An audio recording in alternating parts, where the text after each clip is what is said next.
Hello everyone! Welcome to the EarthtonesGirl channel. My name is Denise and this is Vlogmas 2023.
You guys, I really don't have enough words to say thank you for the incredible response to the first episode, to last Sunday's episode.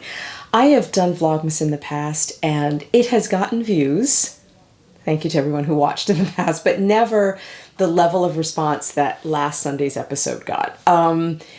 The observations, the things that you all commented on, my background, my clothes, everything was just amazing. I was so blown away and encouraged and excited to continue and to be here again and to keep doing this. I love this space.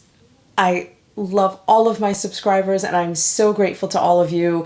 Your comments were so... I'm so full. I'm so full and so proud, if I can use that word, if that's okay, to be here and to be doing this and to be bringing joy to so many of you.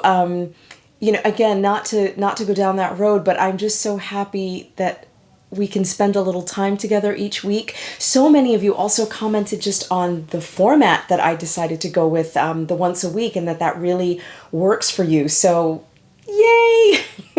All around, huge yay. I had a really great, I just want to say thank you one more time.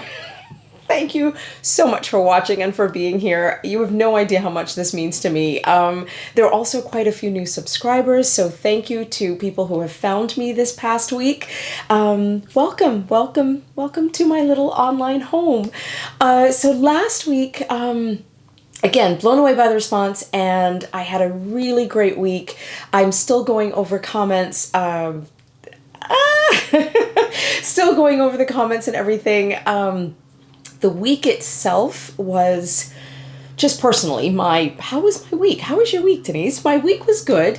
Lots going on around here, activities at the kids' schools, and just family stuff, just good things. Yeah.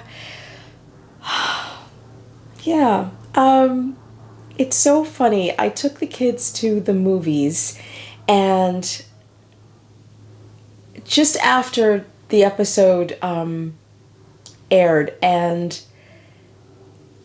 this man was standing in front of me on the line to get popcorn, and he was wearing a sweatshirt, and the upper right corner of his sweatshirt said, "Born to be real, not perfect." And it made me pause, and he turned around and I said, "I love your sweatshirt." And he said to me, he's like, "Oh, thank you so much." He's like, "Well, why do you love it? What does it say to you?" And I told him that I have a YouTube channel, and I had a little technical glitch with an episode, and how supportive all of the commenters and the subscribers were. And I said, you know what? And it reminded me that I don't have to be perfect. People just want me to be me and to be real. And so thank you again for the reminder on your shirt. And so many of you also said in the comments that you didn't care about the lighting. You didn't care about the lighting and, you know, and the positioning, repositioning of the camera and all of that, that you just wanted to be here with me. And thank you very much. So, hi, I am here again. So let's get into today's episode. Today's episode is a little different. I really wanted to share a couple of things with you. I talked about winding last week, so there are three mini tutorials in this episode this week. And I hope that you enjoy them. I'm going to talk about winding your advent skeins. And interestingly enough, there is a little bit of a mistake in there, and I decided to leave it in, and I'll talk about why later.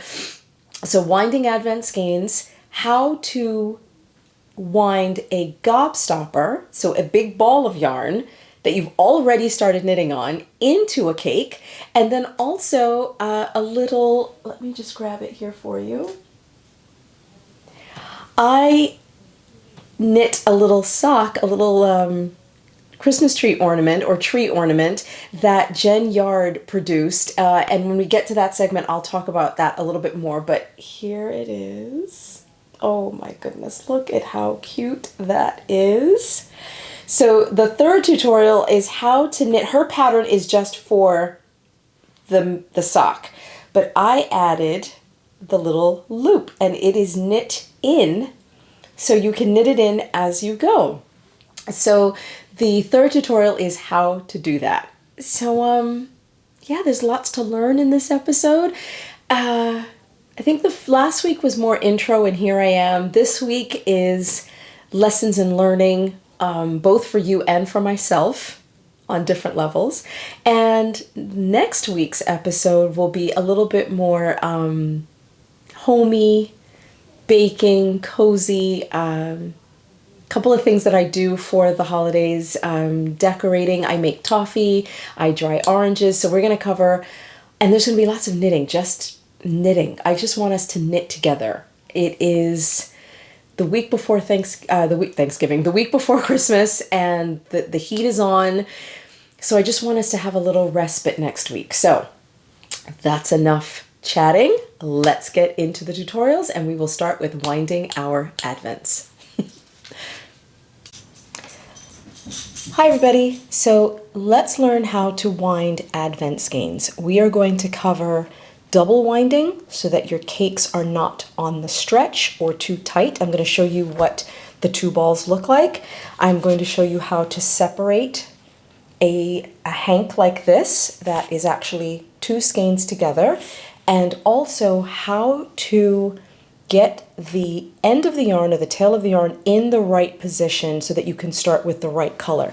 Many advent skeins are designed that you start with a particular color. There's no rule. You are free to start with whatever color you want, but a lot of times when you start winding, that tail that you want to start with ends up in the center of your ball. I am not a huge fan of pulling from the center. I like to pull from the outside, but that is the perfect situation to double wind your yarn. So that may not make sense right now, but let's jump in and I will show you exactly how to do it. We are also going to cover, let me grab the other skein. We're also going to cover or talk about what do you do when you have a skein or a ball that is this. Basically, I think this is called a gobstopper. So what happens if you have a gobstopper like this and you want to turn this into a cake, but you've already started winding on it? For example, for myself, this is going to be a gift for my sister, and we'll talk about that in a little bit. This is going to be a gift, and I've put markers in with the little bulb pins because I'm going to do an afterthought heel, but I don't have a tail. And I kind of decided that after the fact because I was going to do a contrasting color. So now what do I do? Because I need a tail, so I have to rewind this. But how do I do that if I've already started? I'm going to show you how to do that too. So get comfy and I'll show you right now. So let's take our label off. and I'm going to show you what to do here. Oh, that is so satisfying. So when I separate this, as you can see, there are two identical hanks here of yarn. So we're going to wind these. So I'm going to pop this on the winder and show you what to do. This is the Freckled Whimsy Advent that I'm winding, and it's not specified exactly which color to start with. As you can see, this end is pink, this end, I don't know if you can see it in this light, is a light brown. I'm going to start with the light brown, and I want both skeins to start in the same place. So I'm going to pull this over. Let's bring the camera a little closer here. Okay. I'm going to put this on my winder. Here is the tail. I'm going to pop that right into my winder, and I'm going to start winding this skein. So now this tail that I want to start with is going to be in the center of the ball. I will show you how to fix that.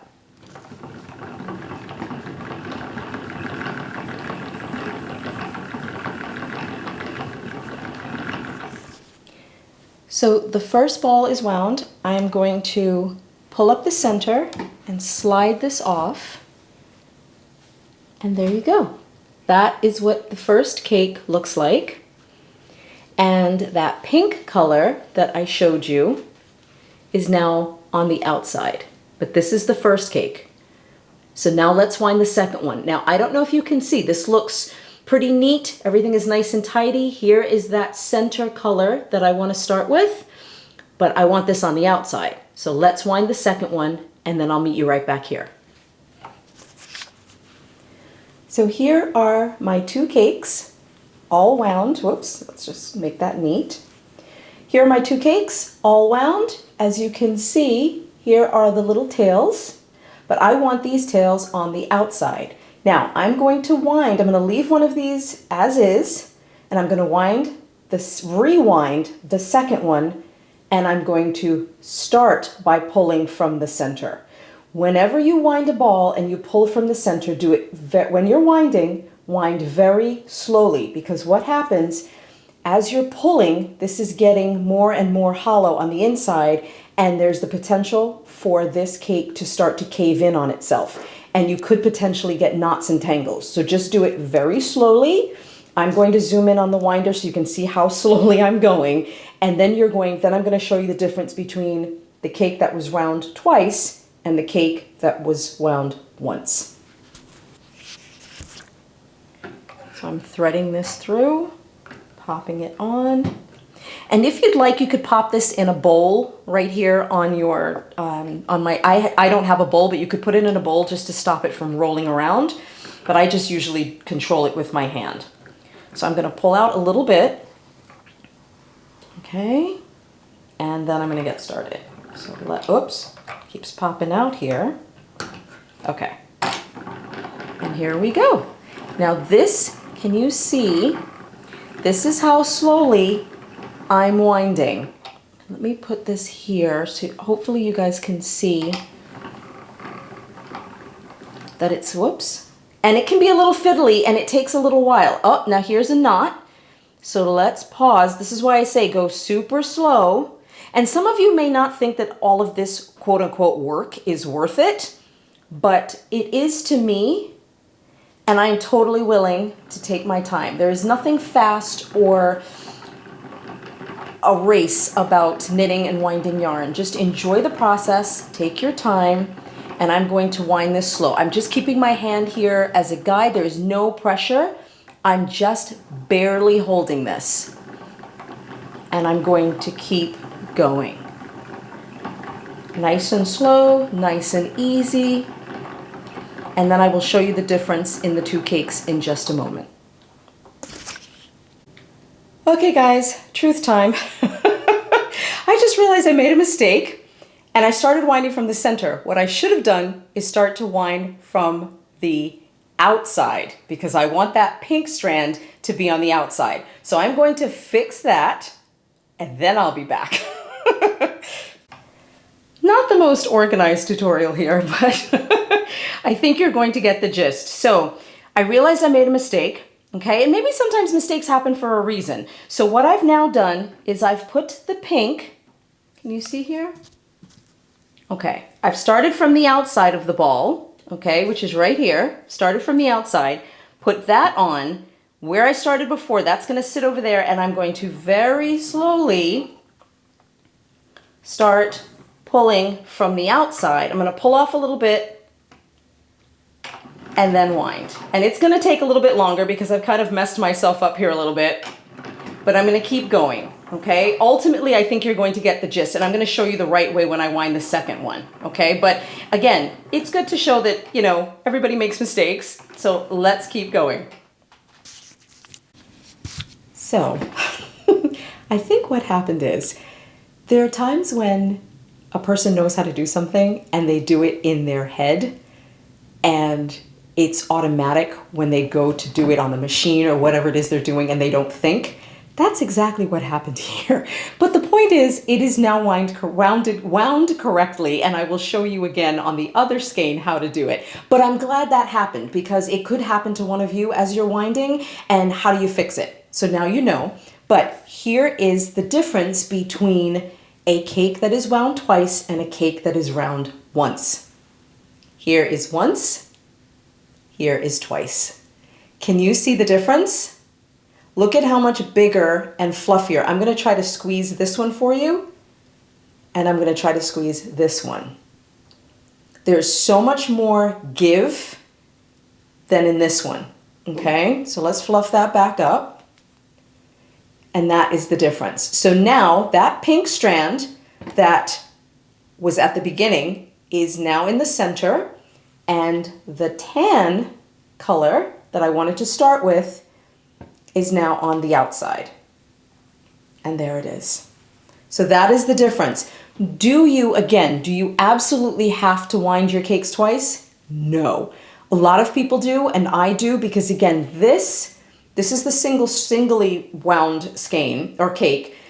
It's just that you can see almost that the yarn is on the stretch just a little bit, all right? There's just not as much elasticity in there. When it's wound twice, you can see that the fibers are so much more relaxed, okay? Especially if you know, like, I'm not going to get to this for another few weeks, probably maybe between Christmas and New Year's. It will be wound soon, but not immediately. I'm using this to demo, so I do think it's worth the time to wind twice. Do you have to? No. It is knitter's choice. So let's see how to do this skein properly. And this time I want this tan skein, this tan strand, to be on the outside. So I'm going to start winding from the pink, and this pink will be on the inside like the other skein. So let's do it the right way this time. And then I'll show you how to convert the Gobstopper into a cake. Pulling from the outside this time. Put this onto my winder, pop it on, and now I'm going to start. Let's put my hand out of the way. Oh, that's perfect. And now I'm going to very gently, at this pace, and now the pinks and the greens and all of those colors are going to now be on the inside, and that tanned portion of the cake will be on the outside where I want to start, and I will have matching cakes. Be back in a sec. So now that our cakes are done and wound and nice and fluffy, no stretch on anything here, how do we get these to start in the same place? Now, I have a tutorial on this on my YouTube channel, here on the channel, on the playlist, the No Fear Sock Knitting Class Online. But I want to just show you here, just to keep it all in one place for you. So what I would do here, in order to get these two skeins to match perfectly, if that is your choice, what I would do is take both ends. Now this has a little tiny tail, so I would just pop that off. Okay, done. Pop that off, find both of my ends, hold them together. So I've got a cake, one here and one here. I will hold these two ends together and measure off the length that I would need for the number of stitches that I want to cast on. In my case, I will be casting on 64 stitches. So what I'm going to do, just bring this camera a little closer here, guys. Okay, so what I'm going to do is I just hold it between my two fingers, pull it to my elbow. Let's move over, pull it to the elbow and drop, pull it to my elbow and drop. So I know that this length is going to give me 64 stitches. Okay, so I'm good to go. Now, what I'm going to do is hold these together, just like this, and I'm going to make a knot, not a knot, a slip knot in each one. So there is the first, can you see that? There is the first slip knot, perfect. The other one is waiting for a slip knot. I'm going to grab that other one, make another slip knot. I have not changed the length or position. And now, as you can see, my slip knots are in the same place. Let's do this. My slip knots are in the same place on two different skeins. So let's pull these apart. On two different skeins. And what I'm going to do now is separate these. Here's my first cake. I keep saying cake and skein, but I think you guys know what I mean. And I'm going to wrap this. Here is the loop. Can you see the loop? There's the loop that I created. I'm just going to put my finger there, wrap that around to secure it in place. And I'm going to pop this into my project bag, start on the loop on my other skein, and start knitting. So if you are doing your socks 2 at a time, great. You're in the right place, you can cast on and go. If you're doing them 1 at a time, you will know that your other skein will match because your slip knots, your other sock will match because your slip knots are in the same place. Hope that that was helpful for you. Now, let's go on to the next one. Thanks so much for your patience with this, guys. So the reason I left the mistakes in that episode or in that segment was because I think it's important to support and reiterate what I said in the beginning, that podcasters are real people, that I am a real person, and not everything is going to be perfect all the time, that I will make a mistake, say things wrong. I keep going back and forth between skein and cake and hank and all of these words. I think it's important to show that. And someone left a comment that they really enjoy my podcasts, and they almost get a little frustrated when I'm not here, when I don't podcast enough or often enough. And there's just times when that's not possible. There's times when I know for myself, my mind is just so full of things, which I think what was going on during that segment. I have so many things on my mind and so many things I want to remember to say. And sometimes it just kind of comes out in a bit of a jumble. So my mind may be working a little faster than my mouth or vice versa. So I think it's important to remember that people here on YouTube and on Instagram and wherever social media, whatever social media platform that you're watching, that we are human and real, and we are real people and capable of mistakes and not always doing things right, and camera angles may be wrong. And as you all were so supportive in the last episode with the lighting, I hope you are equally supportive and patient of how choppy that was, but I think you got the basic gist of how to do it, and that was my goal for that. So thank you for watching that one. I'm just glancing down at my notes. Another thing I wanted to say another thing that really resonated with all of you last week was touching on the fact that this is a hard time of the year.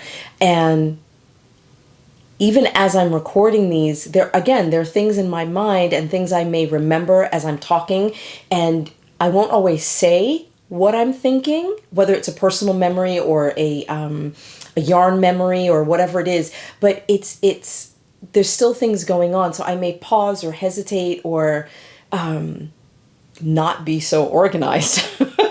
and it's really all okay. I want to be here with you all to share my share the season, to share what I'm doing, and sometimes that includes flubs and mistakes and stuttering and all of it. So there you have it. I just wanted to say that.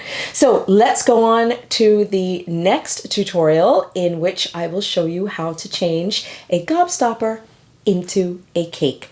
And I will explain why in the actual clips, why I'm going to do that. So hope you enjoy. So here's my gobstopper, and I want to turn this into a cake. This, again, some of you may not see the need to go to all this trouble, but again, if I want to do an afterthought heel here, I need to get to a tail here so that I can start working on that afterthought. So what I'm going to do is right from where the skein connects to my sock, I'm going to start winding. And I'm going to do this by hand. So right from here, I am going to start winding. I keep reaching down just to adjust the ball because it's kind of rolling around. Okay, I'm going to start from here, and I'm just going to keep winding. Now you can do this any way you like. It doesn't really matter, because you will ultimately, it's that tail on the end that you're looking for. So I'm just going to keep winding by hand. It doesn't matter where the sequence in the yarn changes. I'm just going to keep winding. So I'm going to do a little bit more with you in real time. If you've been watching my podcast for a while, you know I like to do things in real time with you. So right now, the tail that's coming, the end that's coming from the sock is kind of buried in there. I don't care about that. The other end is flowing freely, and I'm going to continue winding this into a ball. And this is a big ball, so I'm not going to do the whole thing here with you right now, but I'll meet you back just before I start winding into the cake. So here is my very ugly and rewound, hand-wound ball. But guess what? I now have an end. That is the goal. That's what I wanted to get to. So what I'm going to do now is put this end into the ball winder, and I'm going to wind a cake. So let me show you. So here is a bowl. I decided to put the ball into a bowl just so it doesn't roll all over the place. And as you're winding, you have to go kind of slowly because you don't want this tail to suddenly catch and wind around the tail coming from, or the end coming from the sock. So just go slowly. I'm now going to put this into my winder. Oops. Thread it through, put it onto my winder, and I'm going to now start winding. You can pull off a little bit, very slowly, and I will have a cake in just a few minutes, and I'll be right back. And guess what? Ta-da! There is a little bit of twist in the yarn, so what I will do is hang that and just let it spin until it stops spinning, because right now there's a tiny bit of twist in the yarn itself, but that's okay. Once you let this stop spinning, I now have a cake from the Gobstopper, and I have the center that I can pull from so that I can do my afterthought heel. There we go. Thank you so much, everybody. And is this time consuming? Yes. Do you have to do it? No. Is it something that I want to do because of the way I choose to knit my socks? Yes. And I know some of you are going to be in the comments like, oh, you've got to be kidding. I would never do that. That's such a waste of time, blah, blah, blah. That's fine. It's all personal choice. It is knitter's choice. You don't have to do any of this. I want to show you, I get so many comments and questions from people. How do I do this? How do I do that? How do I knit my socks? How do I make the skein? How do I do this?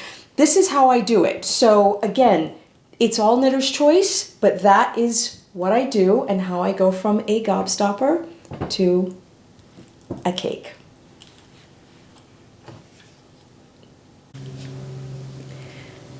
That one was a little shorter and sweeter and definitely more organized.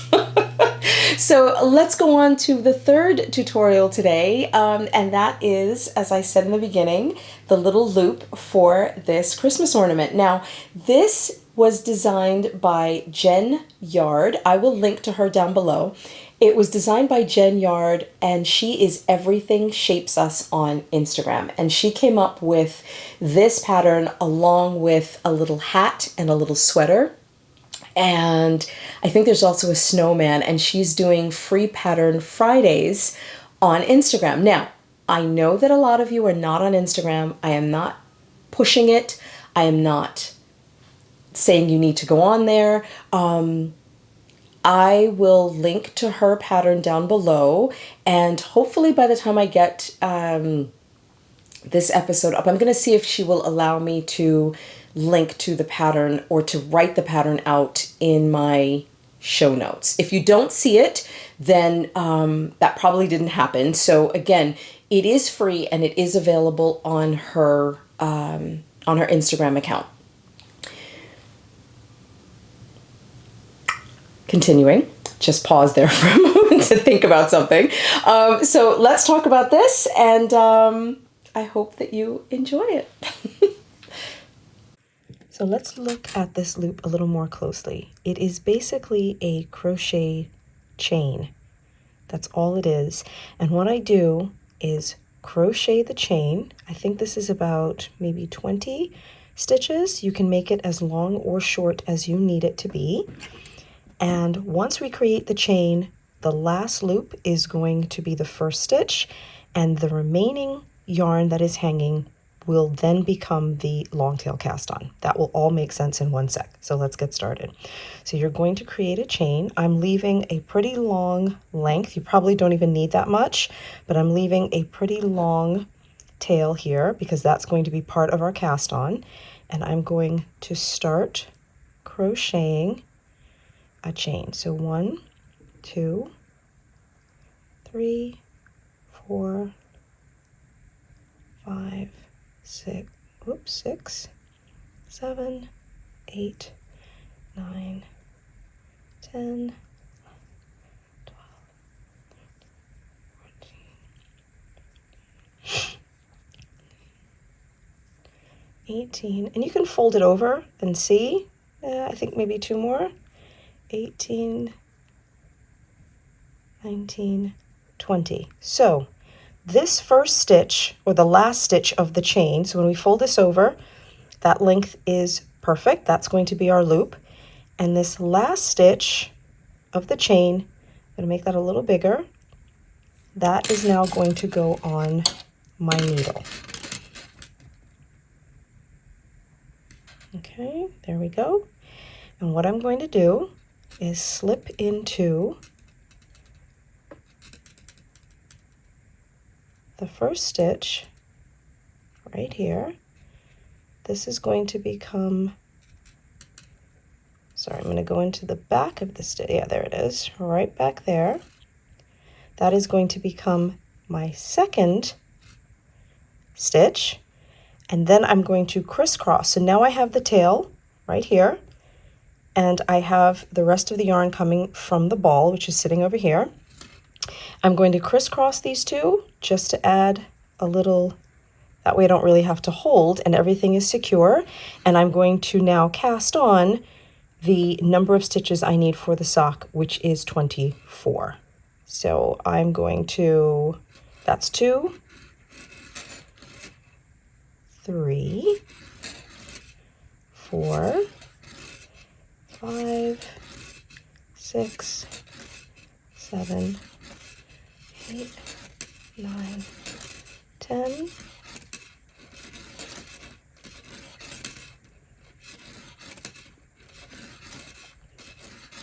Sorry for the clanging. And if you've been watching my tutorials for a while, I like to do things in real time, which means I show more of the process because I think it's just helpful for people to see all of the steps rather than that jump ahead. So here's the first two. So 2, 4, 6, 8, 10, 12, 14, 16, 18, 20, 22, 24. So I just went one over. Now I'm going to take my other needle. If you were doing this via magic loop, so going forward from here, our loop is done. So the normal way that you would make a little mini sock, you can proceed from there. So I'm going to do this on 2 circular needles.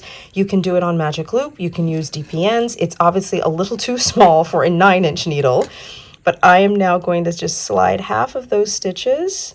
So if I have 24, that will be 12, right onto my other needle.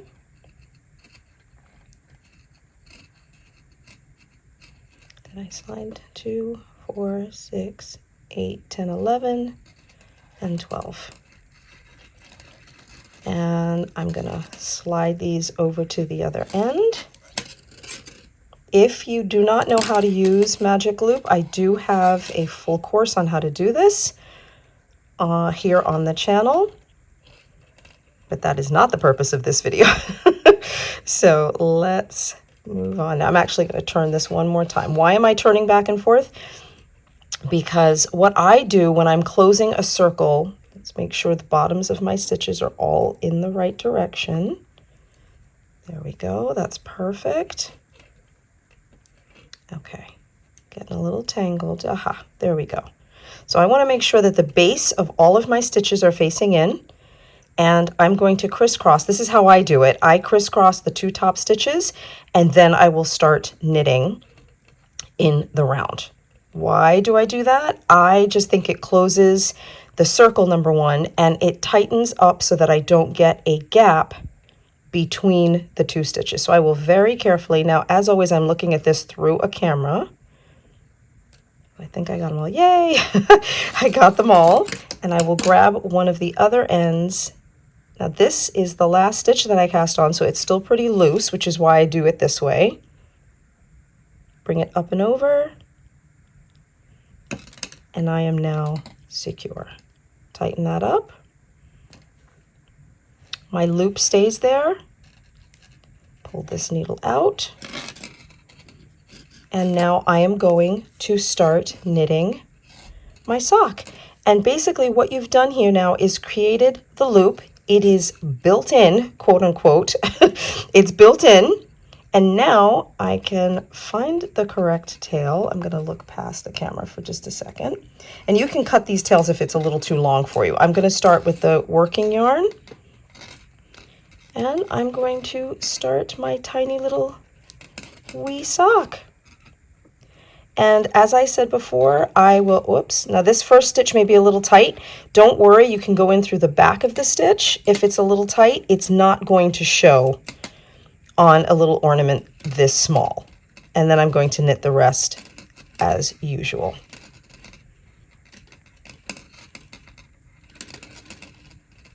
And there I have now started, loop is in place, I have now started my sock. And as you can see from here, look at how neat that is. There's no gap. This is nice and secure. And there is our tiny little sock to hang or to gift. Thanks, everybody. And there are my 3 tutorials for this week. Hope you enjoyed all of those. So now let's talk knitting. Let's talk about some knitting, guys. Let's talk gift knitting. Now, I touched on this in last week's episode that I don't do a lot of gift knitting for lots of reasons. No need to go into them again. I am knitting for my sister, and I talked about that also. Now, let me grab the sock. So here's the thing. My family and I, not my husband and children, but my parents and sister, I have a sister, it's just my sister and I, my sister and I get together with our parents once a week or once every 2, and we have lunch or dinner with them, so that my original 4 I have my core four, which is my husband and kids, but the original four, mom, dad, sister, get together and we spend some time with them. And my parents moved up to, I live in Westchester, New York, in Yonkers, and they moved up about 4 years ago. And so we get together and we just kind of hang out with them and have, like I said, lunch or dinner, and we just laugh and talk and hang out. And it's just really nice. And yeah, we got together this week, and I was, the timing was so perfect because I thought, okay, great. I've got this sock ready to go, and I can try it on my sister. I'll tell her to close her eyes and I will try this on her to see if it fits. Now, not all of you will have the opportunity when you are gift knitting to try the item that you're making onto the receiver, eyes closed or not. So I tried this on her. So here is the sock. Here's the heel. I put the heel in after recording that tutorial, and heel is all in. Look at how cute this sock is. Oh my gosh. Can you stand it? I can't stand it. It's so cute. And I'm going to go into the story behind this colorway and why it's so special. So just hang on for a minute. So I tried this on her and it was so big. I couldn't believe how tiny my sister's feet are. I don't remember her feet being that small, but anyway, I said, well, now what am I supposed to do? Because this is, so this yarn is a Coriadel base, which I've never knit on before and I'm madly in love with. We'll talk about that in a second, but it's a slightly thicker yarn. If you know Woolens and Nosh and you know the colorways that I collaborated with her, we did it on a Targhee base, and the Targhee base is very similar to, in terms of weight, to the Coriadel, to this Coriadel. And it's categorized as a fingering weight, but it's not as fine as a true fingering. It kind of falls between a fingering and a sport weight. So it's fingering, sport, DK, worsted, Aran, bulky. I think I've got those right in that order. So this kind of falls right in between a fingering and a sport. So what I usually do is I'll drop down by about 4 stitches. So usually on a 75-25 merino nylon yarn, a true fingering, I will do 64 stitches. For this, because it's a click thicker, I dropped down to 60 stitches. And I thought, okay, this is going to be great. And it fits my foot perfectly. Way too big for my sister. So I'm like, well, now what? So ran into my mom's kitchen. She had her recycles all neatly sitting there. And I pulled out a cardboard box that she was going to take down to the recycle bin. And I told my sister to stand on it. And I did a little sketch of her foot. I did a little template of my sister's foot, and here it is. Ah! Now, I learned to do this years ago from Kat Bordy, may she rest in peace. She was an absolute, one of the most brilliant knitting minds I've ever had the pleasure of meeting and working with, and whose books I read. But anyway, I took a class with her years ago and she's an absolute genius, although she is no longer with us. But I did a template like this of my own foot in her class. I should have brought that, it's downstairs. I should have brought it up for reference. But mine has about 1 inch all the way around. This is my sister's. Look, here's my hand and here's my sister's foot. Tiny, it's so skinny and tiny. So I thought, okay, this is good. I will do a template, and what I did here, I don't know if you can see, right here. Wait, is that gonna focus? Give it a second. Okay, focus, please. There we go. Okay, so I marked off where to start the heel. And then I marked off here, perfect. Then I marked off right here, right where her toes will start. So this is right at the toe line, right here at the base of her little toe, right at the little crease line of her little toe. So again, I marked off where the heel is, where the heel starts, and where her toe starts. So now when I drop this in, to my sock. Oops. Let's put this in here. So I've pushed this down into the heel like that. Okay. This will tell me it's tucked all the way down. So here's the cuff. I have it tucked all the way down into the heel. And as I'm knitting, I will know, sorry, wait, I have this turned around. Let me turn it this way for you to see. Hold on. Okay, here we go. So I have this tucked in. So I will know once I get to this line. Now I've gone past it because these are now for me. I have to start a new pair for my sister. But I'll know as I'm knitting, so let's push this back out. Once my sock reaches that line, I will know that it's time to start the toe shaping for my sister's sock. Okay, and now when I pull this out, this is how much room. Can you see how the sock is all the way down here? Her feet are so super tiny, but this is amazing. So this is now going to be my sister's, and I haven't done it yet, but I'm going to do it right here with you. And I will write her name right onto the sock. And I have a nickname for her, which I've written on the back, which will stay secret. But the point is, it's here so that whenever I see this, I'm like, well, whose is this? Whose foot is this? I will know that this is hers, and she's not growing anymore. So this will be her foot for till the end of days. And here's my little template for her. Now, if you have the chance to ask the people, to request of the person that you're knitting for to make one of these for themselves, all they have to do is stand on a piece of cardboard, trace around their foot, cut it out, pop it in the mail to you, and you have a template of the receiver's foot. Now, what if that's not an option? Then you've got these little beauties. Sock rulers. Now, this one is by Katrinkles, and this has shoe sizes. It's got the 1 inch measurement as well as centimeters, and it also has shoe sizes on it. So this is absolutely, can you see that? Absolutely a brilliant reference to keep in your bag. So if you are knitting, so my sister's foot is about a 6.5. Okay, so when I tuck this in, which is right here, so when I tuck this into the sock, this bottom portion will go in the heel, and I know that I will knit up to approximately, that's how long I want the whole sock to be. Okay, but that's why having the template is a little bit more helpful, because I will know exactly where to start the toe. Now, let me rephrase.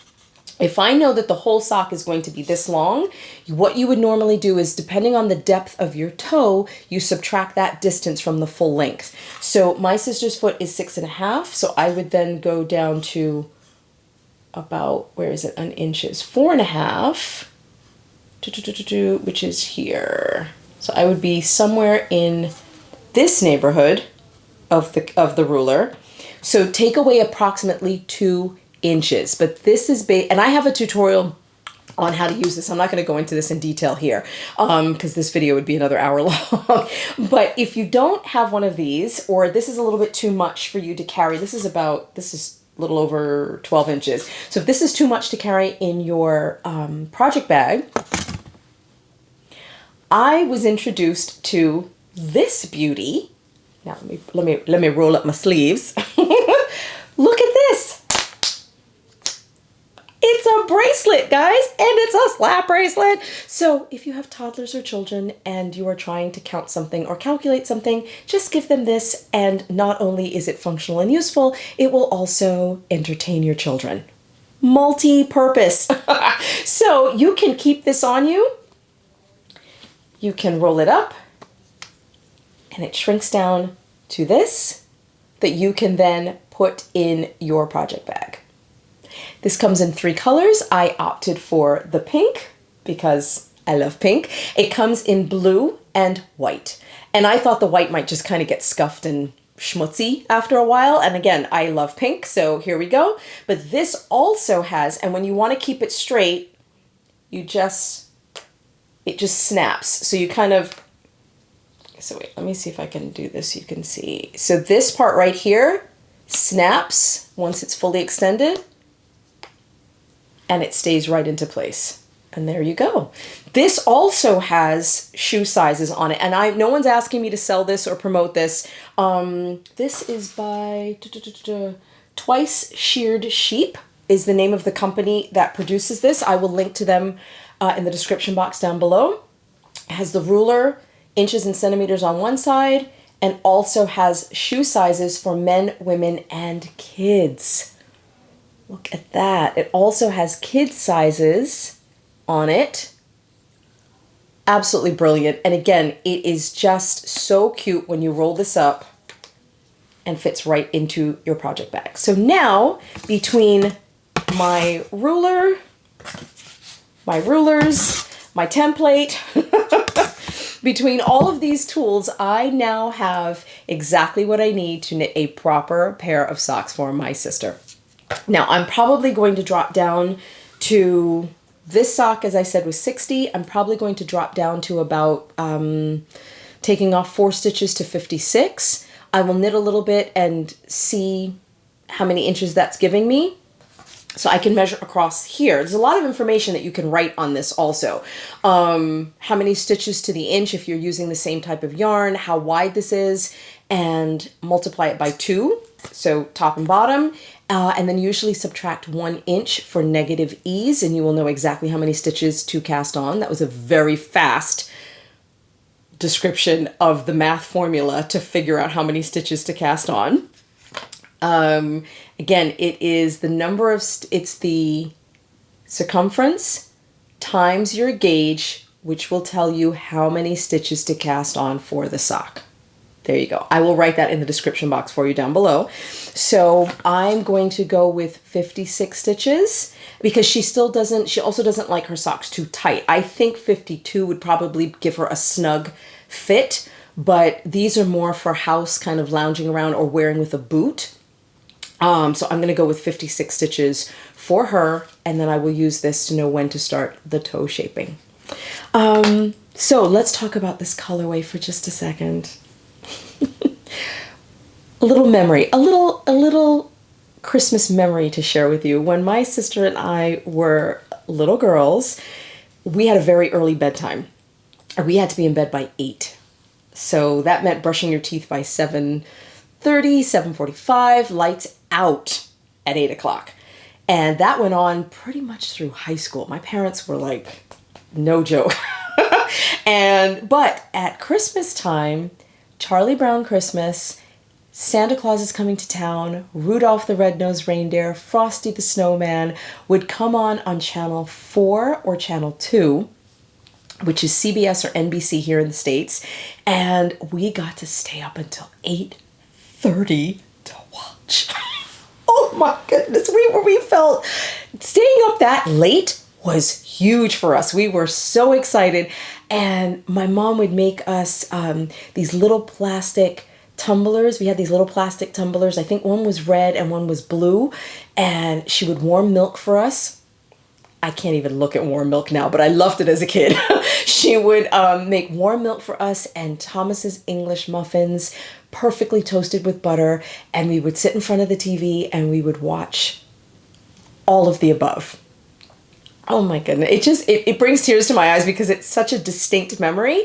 One of the shows we used to watch was Mr. Magoo's Christmas Carol.